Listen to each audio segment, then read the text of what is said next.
Mwasuze mtyano abazukuse naffe tubaddiremu agataliiko nfufu nga bwe gabadde mu kiro. Nze Sanyu Robina Mweru kandi ne Mebo Mulungi katandike n'ebikolwa ebyagabaddemu. Ebikulu mu gataliiko nfufu.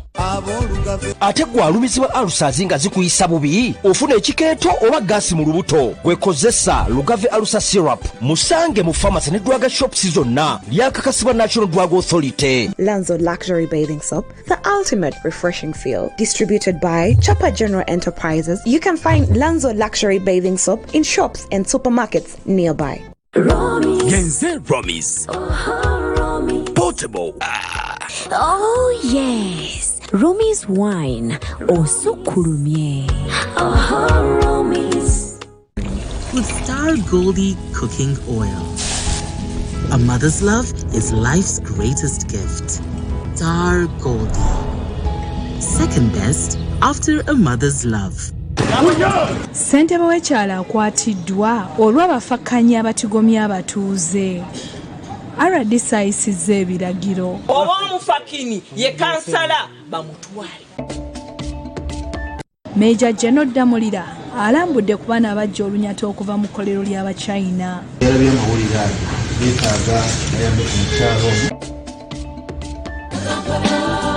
Okufa kwa munnabitone Alex Mukulu, gavumenti yakumuziika mu bitiibwa. Omuvubuka eyatta omwana we avunaaniddwa n'afukamira okwegayirira omulamuzi.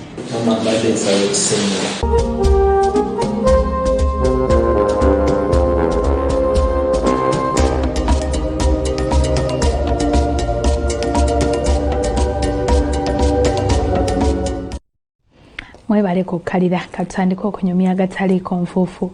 Tutandise ne RDC w'Emukono Hajat Fatuma Ndibasa Nabitaka ono alagidde okukwata abantu bonna abali mu kabinja akatulugunya n'okubbako abantu ettaka mu bitundu eby'Emukono. Kiddiridde okugenda ku kyalo Luuge abaayo ne bamusindira ennaku olw'akabinja kano. Ebyakabinja k'abantu biyita abafakenya balumba ne bawamba ettaka erya famire ya Kiwanuka Joseph Musenze ku kyalo Luuge ekisenga mu Gombolinda mu disitulikiti y'Emukono nga lisoba mu bika 3 lisituda ebyokwerinda emboozi y'abafakenya tuzze tukikola agataliiko nfuufu nga batadde ekitundu ku bunkenke omuli n'okulwanagana n'ab'ebyokwerinda.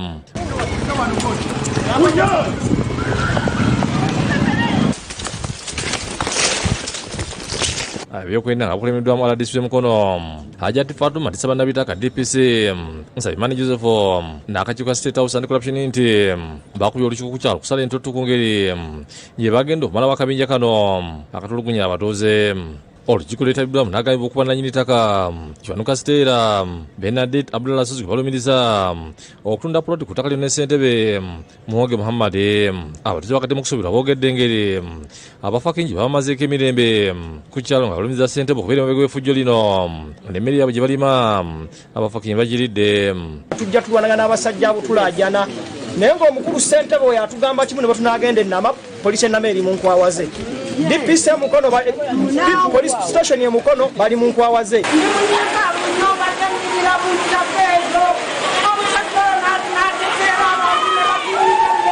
Kiwanuka Stella nga akiikidde famire ya Kiwanuka annyonnyodde engeri abafukingi gye bazingako ettaka lyabwe ne batakomuku ne batandika n'okutulugunya abaliriko. Beekweka mu ttaka otegeera ng'oyingira ettaka ne batandika okukola ki? Ne batandika okukuba. Ebyo biki? Ategeeza nti ensonga zino bazitwalire mu kkooti ne babasingirayo. Mu 2014 Arthur Nsubuga n'atutwala mu kkooti. Batwala nze Nasozi aliwo Nasozi ne Commissioner Land Registration.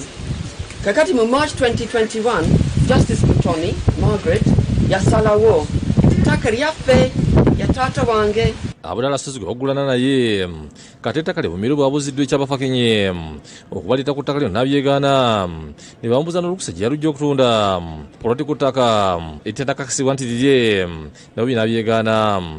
Ate kakati lwaki watunda nga tebannagusa? Situndangako. Banaani abaleeta? Abo nze sibamanyi. Baliwo. Sibamanyi. oyalinde endagaano nga nze nga natunda agire omutuuze omwe amwekalizaamu nti ebamukolera endagaano.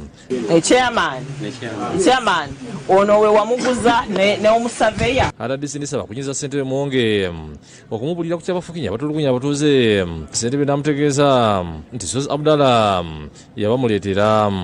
Saveya yajja n'aweebwa omulimu ng'ani agumuwa omulimu gwava ku bantu ba boya abafuna Sozi. Ndisaba balagidde bakwate buli mufakenye asangibwa ku ttaka lino. oba omufakini ye kansala bamutwale oba omufakini ye ssentebe bamukole ki. Ye DPC Nsabimana ategeeza nti ekyalo kyonna akitaddeko bambika nga si wakutira abafukinyi bonna poliisi okuba badde basusiza okutulugunya abatuuze. Bemuyita abafakinyi, but for me now I call them the suspected criminals. Mugamba balepinga abakazi, babba mmere y'abantu, bakuba abantu, bateeka road blocks mu makubo, ebyo byonna binotinze. So tugenda opening a general inquiry file into those allegations, and whoever is involved I'm going to arrest from now. Ajikidde Brigadier Isooke Rwanda Fred asaba ebitongole bikumaddembe obutaddamu kukwasa abafakenye ekisa. Ulina ekipapula erusa kuwadde nebba babaddewo ng'abantu bonna bamugedde nge RDC bagambye. Kose chairman Ivan Musambo bwana abatalokose tetumumanyi afaana akole ki ne bakolagana nabo baseeka. Oluva poliisi ekutte ssentebe w'ekyalo kino Muwonge Muhammad nasozi Florence ne Abdallah Sozi bajjambeko mu kunoonyereza abafukinyi gye bajja obuyinza batigomye ekyalo. David Musikalyankolo yakusakidde gwe mu Habukere TV. Ate yo nga tuvuddeyo akulira ekitongole ekikessi mu poliisi Major General Christopher Damulira agenze ku ddwaliro ekiruddu okulambula ku mwana eyayokebwa olunyata olwava mu kampuni eya Sino Plywood esangibwa ejeza mu ggombolola ey'e Muduuma. Kyaddiridde nnyina w'abaana bano okulaajana olunaku olw'eggulo mu gataliiko nfufu ng'asaba omuntu yenna okumudduukirira asobole okutaasa obulamu obw'abaana bajjanjaba. Olunaku lw'eggulo twakulaza abaana okuli Shamira babiri ne Ssenabulya Maka nga bapookera ekiruddu Abachina abaddukanya kampuni ya Sino Plywood gye babasuula awatali buyambi nga nnyabwe Nakazi we Pauline yalaajanidde abazi yakisooka okumuyamba afune ssente z'eddagala n'ekyokulya nti kuba okuva Abachina lwe babaleeta tebaddangamu kubawuliza. Abachina bankasuka n'omwana wange tufa eddagala tugula lya bbeeyi nze seesobola. Embeera yakutte ku Major General Christopher Damulira akulira ekitongole ekikessi mu poliisi n'ayolekera ekiruddu okulambula abaana bano. Asoose kusaasira nnyabwe Nakazi we olw'ebyamutuukako neyeewuunya Abachina olw'okwesuulirayo gwa Naggamba ku nsonga eno. Era ndowooza nti omuntu yenna yalabye amawulire ago yeetaaga ayambe ku mukyalo omu naye ng'omwana onajjanjabwa afune obulamu bulungi. Naye nga gavumenti tujja kulaba ebyokulamu ensonga eno Abachina balina okukola ebintu nga bikolera mu mateeka. Wabula Nakazi we abadde akyamunnyonnyola embeera gye bayitamu. Waliwo omusawaze n'amutegeeza ebyetaagisa ng'agamba nti babadde tebannafuna musaayi naye nga balina essuubi tibaakugufuna. Twava get into theatre naye challenge ya musaayi ate ng'ekintu kino kiri ne vicious cycle nti otamutwala mu theatre kubikka biwundu kitegeeza agenda sigala kuwodi obere ng'odressinga but olw'odressinga era losing blood. So until you break that cycle, now you transfuse at once, then you take to theatre. Agamba nti n'ebyendya bibeekubye empi ate ng'omwana yeetaaga okulya obulungi nga n'eddagala eryetaagisa lingi ate nga lya bbeeyi kyokka nga bo ng'eddwaliro tebalirina ng'ate Abachina aboogerwako tebabalabangako n'asaba poliisi okubaako kyekola. Eddagala erisinga ate unfortunately ery'ebbeeyi kuba Dr. Lazenti waliwo akacupa k'eddagala kamu akalina okugenda ku mulwadde oyo ng'alina okubeera ng'akafuna almost buli lunaku naye akacupa kali emitwalo 27. Omukyalo ono z'atayina so omuzira kisa yenna ali eyo asobola okubayo n'abeera ng'akwasizako omukyalo ono. Bamafina tukubira omulanga Minisita Nabbanja, Minisita Balamu muve mbere nga mukwasizako mukyalo ono. Jeno Damulira asuubiza nti wakola ekisoboka okulaba ng'omwana ono afuna obwenkanya nga bakusinkana abakyalina bano balabe nga bajjanjaba babirye. Omwana ajjanjabwa atereere addeyo abeere ne banne mu bulamu bwe yalimu. N'abakyalina tugenda batuukirira mu mateeka ne mu buntu era nabo bakola obwabwe. Gavumenti wadde nga bamusiga nsimbi tubeetaaga naye balina okugoberera amateeka era n'agumya abazadde tibakufuna obwenkanya. Nga bwe njogedde nti bainvesita tubeetaaga mu ggwanga. Eggwanga terijja kukulaakulana nga tetulina bainvesita. Naye bainvesita abo bwe bajja wano balina okukola nga bagoberera amateeka g'eggwanga. So nga waliwo ensobi yonna gye baakola ku kampani eyo tugenda kugigoberera ne ba stakeholders, Ministry ya Investment, Ministry ya Trade, local leaders okulaba nga ensobi eyo tugitereeza. Kubanga leero babirye enkya kuba mulala senga tetereeza kizibu kye baleeta. Akwasiza nakazi w'essente zimuyambeko mu bujjanjabi n'ebyendya. Eyo mmere omwana mugulire ebyokunywa ate n'obuyambi obulala obukoleeza wano. Afande Mukama akuwa omukisa, weebale kuba muzadde mulungi. Ne dokita weebale kuba ku mwana wange. Ofuddeyo nnyo ku mwana wange. Abudi Muwonge yakusakidde gwino okulaba Bukedde TV. Weebale nnyo Afande Damulira ate era n'abazira kisa ab'enjawulo tukyabeetaaga nnyo okulaba ng'obulamu bw'omwana ono butaasibwa. Bwe tweyongerayo gavumenti ekungubagidde Munabitone Alex Mukulu eyafudde ku Lwomukaaga olwa wiiki ewedde mu kusima emirimu gye ku National Theatre. Minister ow'ekikula ky'abantu Mary Kimuli Kuteesa ategeezezza nti agenda kuziikibwa mu bitiibwa. Abakungubazi bagenze ku National Theatre okusima emirimu egikoleddwa badde Munabitone Alex Mukulu ng'omubiri gwe gutwaliddwayo.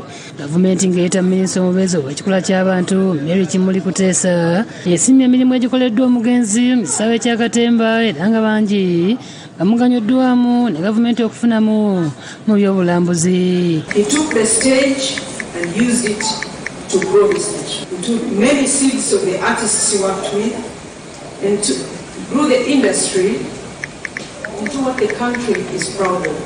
Asiri bannakatemba okolera awamu batumbula ebitone mu baana abato. Ategeeza gavumenti bwegenda okukola ku by'okuziika. Communicating this afternoon, he will report Alex an official funeral. The Ministry of the President and a committee of ministries will contact the family to discuss the way forward. Akulira akakiiko k'ebyempuliziganya ka UCC Nyombi Tembo asimye mukulu olw'omukulu gwalese mu kisaawe kya Katemba n'asaba abasigaddewo okumulabirako. Mukulu tumukoppeko perfection kubanga perfection kyekinyusi ky'okuzannya. So nga tucelebratinga Alex Mukulu okutufaako ba art naddala aba stage plays aba film tuddeyo ku perfection eyokuba nti ebintu byetuzannya tetuvunjaga bufunyazi. Banywanyi b'omugenzi okwadde Christopher Mukiibi boogedde gyenvuddewo omugenzi nga bamusiimye okufuba ennyo okulaba nga National Theatre edda mu mikono gy'abannakatemba. Alex Kambabuulire okutandika okuzannya Katemba yajja wano nga mukoddomi wa muleesi mu theatre okulaba omuzannyo gwaki gwabanga. Bwe yatandikirako okulaba n'agunyumirwa n'ayeegomba. Alex ng'ayagala nnyo abantu abagezi teyeesembereza basiru ate ng'ayagala nnyo abantu abalina kye bamwongerako so okumuggyako nga tulina kyomugattako. Mukiibi ayogedde ku nneeyisa y'omugenzi n'alaamira banne era n'okwetondera bye yasobya. Mwanyu zange ebipande byange mwabibikanga ku minnabyo ne mukola mutya mbasonyiye owange temusonyiye mumanyi. Omusumba Wilson Bugembe yakulembeddemu okusabira omugenzi n'abakubiriza okwekwasa Katonda. Sabira omuntu yenna ali wano ng'ekkubo lyakubulako ery'omubbaala olimanyi, ery'omusaba olimanyi, ery'omulooji olimanyi, ery'omufama olimanyi n'eryo ekkanisa lyazika. Nsaba leero nga tuberekera Alex odde mu kkubo lya Katonda. Abafamire okubadde baganda be abaana n'abalala basimye bannayuganda abatambudde n'omugenzi. We didn't know if it would get to this, but Uganda, you have us at heart. And I know and believe that where my father, Alex Mukulu, is resting is the right place. Citizens, for loving my father. Namwando Juliet Nyonyi Ntono yebaziza Katonda olw'obulamu bw'omugenzi nga wadde ng'abadde tebabeera bonna babadde bawuliziganya era omugenzi we yafiiridde babadde bonna nga yebaziza bakungubazi olw'okubeerawo bba. Muyita boyfriend because yakubye emigo 14 years. Alice was 19 years. So all my school years twaliaba. He taught me many things. Bananga Alice was another one. Never some come up by his grace. Yamba Dexa. Banagera temuzanyisanga destination. Because ku Sawaye Simbayal was there. Wabaddewo okuzannya katemba okuva mu gimu ku mizannyo mukulu gye yatendekanga ng'emu ku ngeri y'okumukungubagira.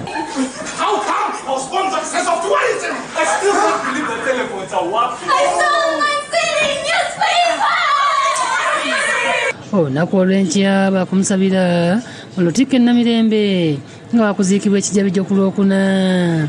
Yudaya Namyalo yakusakidde eggulu eno ku Lwabukedde TV. Ate omuvubuka agambibwa okusala omwana we obulago n'amuziika mu nnimiro asimbiddwa mu maaso g'omulamuzi e Buyikwe n'amusomera omusango gw'obutemu. Wabula n'afukamidde ne yeetonda n'agamba nti asaba kisonyiwo naye ng'ategeezeddwa nti ajja bitegeereza mu kkooti eya waggulu. Bashir Okero asimbiddwa mu kkooti e Buyikwe mu maaso g'omulamuzi Wiwo Fatuma Rashid n'aggulwako omusango gw'okutta omwana we. Bamusomedde omusango gw'okutta omwana n'abuuzibwa obanga agutegedde era n'addamu nti agutegedde bulungi. Obuvunaanyizibwa omusango gw'okutta gwe Okero Bashir wakozesa amaanyi ag'amaanyi n'otta omwana we bayita Okero Bashir. Tegedde omwana. Asabidde oba alina kyayagala okuwulira kkooti ng'ono ayagadde okufukamira naye wa poliisi n'amukomako era omulamuzi n'amusaba kimutegeeze ng'ayimiridde.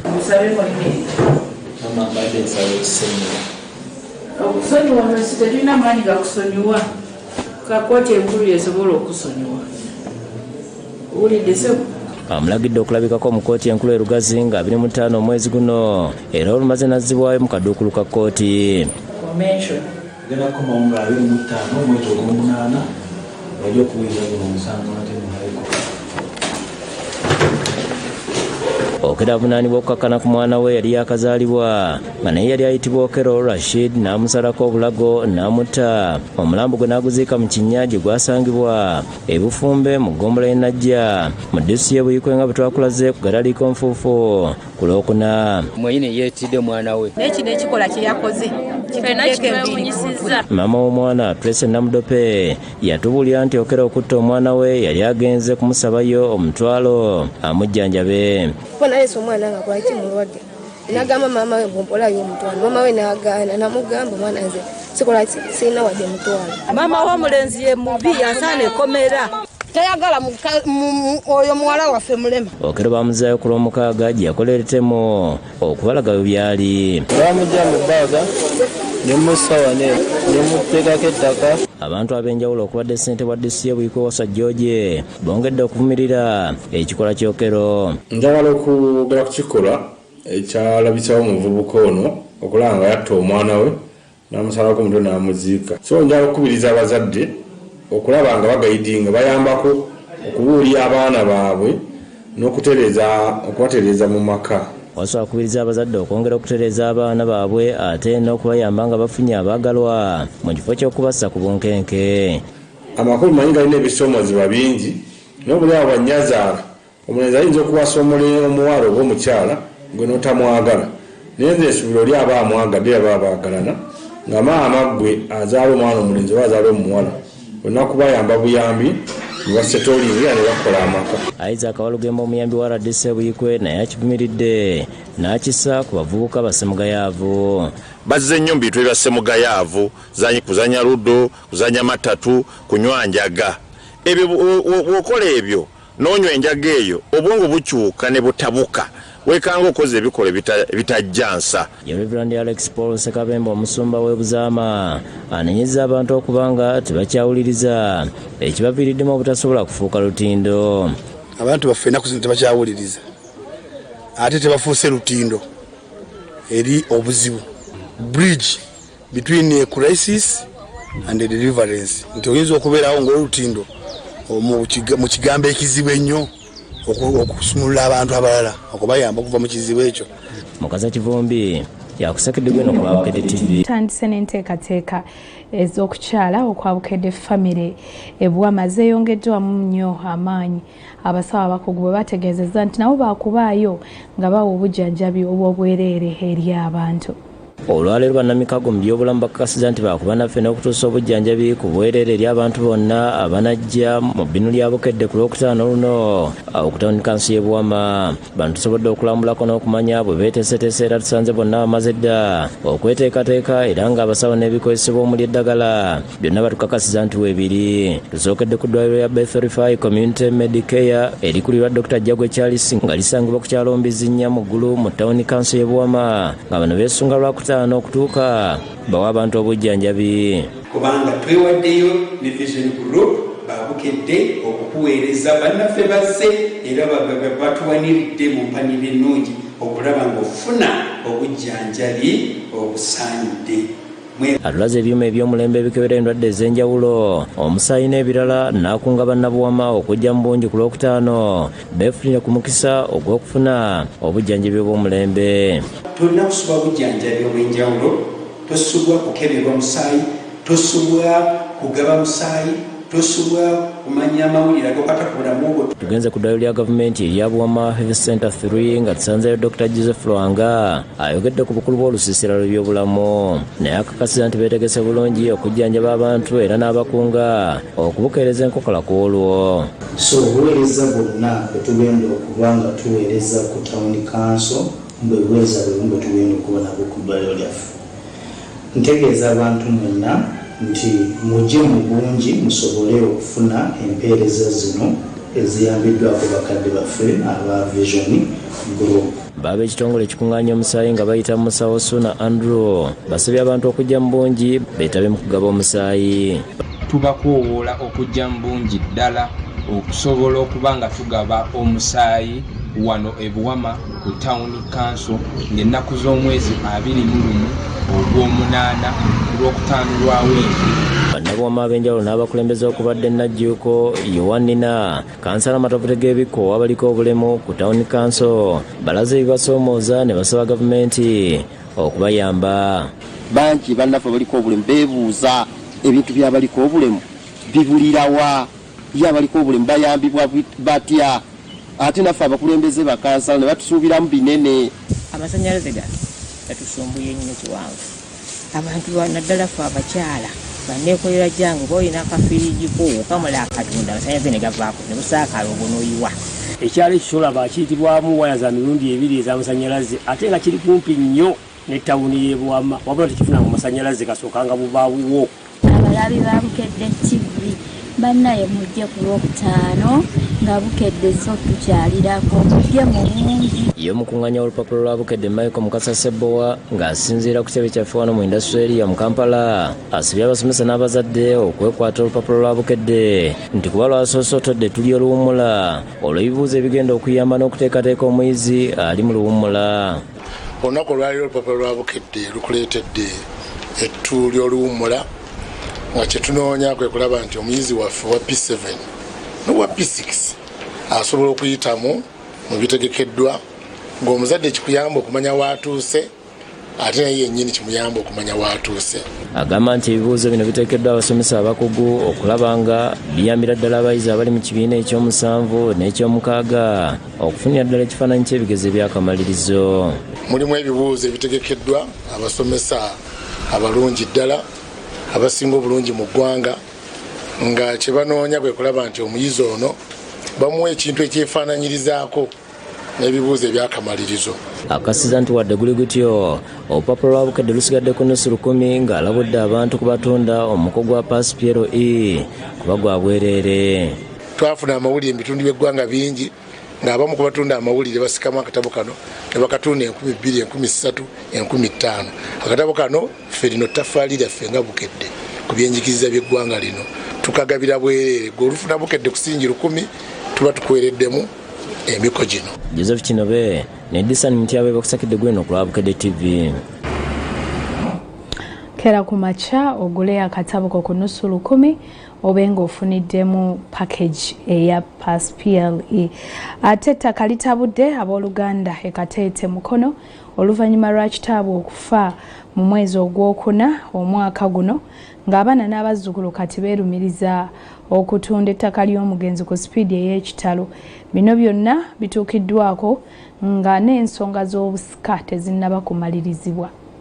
Bowazi Mwanje Kigundo yali ow'olunyiri lwa Ssejjirwe mu mutuba gwa Wanzu omukulu ennyo mu kukuza abalangira abali engoma ku mbuga e Bukeerere mu Kyaggwe. Mu ssiga lya Kinyolo mu kika ky'Enkima yafiira ku myaka 98 n'aleka emmaali evuluuja mu ttaka n'amayumba ekiviiriddeko bamulekwa abasukka 50 okutandika okweyuza n'okweyawulamu ebiwayi nga bakayanira emmaali eno. Kino gye bawaliza okuyita ab'ekika okuva mu mutuba gwa Wanzu nga bakulembeddwa mu Lawrence Kafeero okuyingira mu nsonga zaabwe mu lukiiko lwe batuuziza mu maka g'omugenzi ku kyalo Kateete Kabembe mu ggombolola y'Ekyampisi mu disitulikiti y'e Mukono naye ne lugwa butaka oluvannyuma lw'abaana abamu obutajja. Ababadde mu lukiiko nga bakulembeddwa mu Henry Tamale balumiriza muganda waabwe Patrick Kabugo okutunda ettaka ly'obutaka n'okwekomya ebiwandiiko bya kitaabwe ekireese obutali matuvu mu banne. Ensonga enkulu endala gye tulina etuvayanya kutunda ttaka.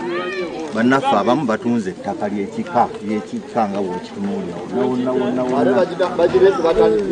Baani abalitunda bakulemberwa eri gavumenti twetuyambe ettaka lyaffe balitwala waka wonna batunzeewo. Mu lukiiko lwe batakkirizamu bannamawulire, Wanzu agambye nti bateeseza ku nsonga z'okwabya olumbe lw'omugenzi nti kuba yali mukulu nnyo mu kika olw'emikolo gye bakola ku balangira wabula olw'obutakkaanya obuli mu baana n'abazzukulu. Asazeewo okuluyimiriza okutuusa lw'anaaba olunaku olulala nga bonna we bali basobole okuteesa ku nsonga eno. Nampa obuyinza nti abaana bonna ali batazze kwolwo nga si mwana wange. Sagala yekwekera munne sagala gamba buli kintu ekinaakukijja kukwayo buli muntu afune kikyemu anje nga bwe yakimuwa. Bano batulaze ettaka erigenda mu maaso n'okutundibwa nga nabo beekozeemu omulimu ne bamenya ebibadde bizimbiddwawo n'okukula ebitooke ebyasimbibwamu nga bagamba nti tebagenda kukkiriza jjoogo lya bannaabwe abamu okutunda ettaka wali ekijja. Ettaka lya kitange ligenda liweddewo, ettaka lya Bowazi Mwanje Kateete liweddewo. Ebintu byonna nga bwe biri omwami ono yafa tatunze kintu kye era kyannaku nga abaana be bajjayo empapula ezigamba nti wano taata yampaawo. Bwe tutuukiridde Patrick Kabugo omu kwe balumiriza okutunda ettaka lya Muzeeyi Mwanje n'ategeeza nti amala ekiseera ne mukadde we ng'amujjanjaba nga abalala tebafaayo balabye afudde ne batandika okulunkanira ebibye.